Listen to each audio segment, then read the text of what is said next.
I'm on a 2017 Jeep Wrangler, and today I'm going to show you to add coolant.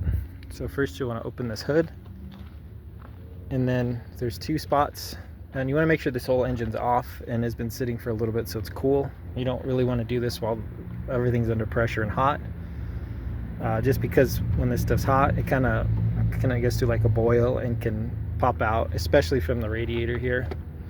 But from here, this is where you typically add to. But you'll just pop this open, and you want to make sure you're using the same coolant that's already in here. Better not to mix and match variants of coolant. But this would be the reservoir you pour into. Somewhere on the side there should be a minimum and maximum fill line.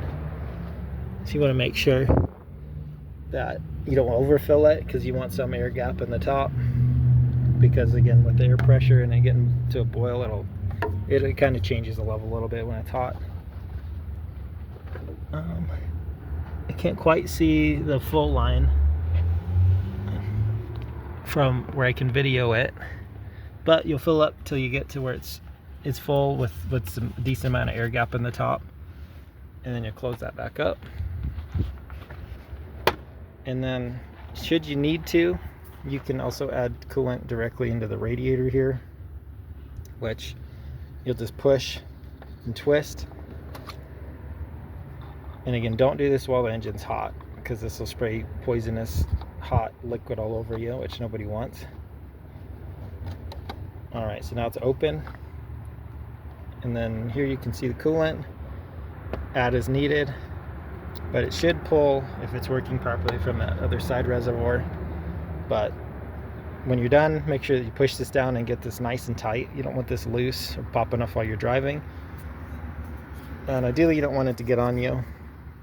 But also worth check around, make sure you don't have any puddles of coolant. You can kind of test this while the vehicle's on and looking around, see if you've got any coolant puddling under any maybe loose tubes or lines, because you'll need to address that. You don't want any leaks in the system.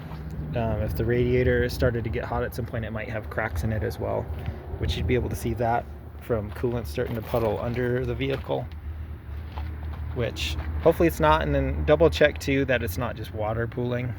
The coolant, it's going to have just a slight color to it, and you don't really want it on you, but should you get it on you, it's got like kind of a little slick texture to it versus what water feels like.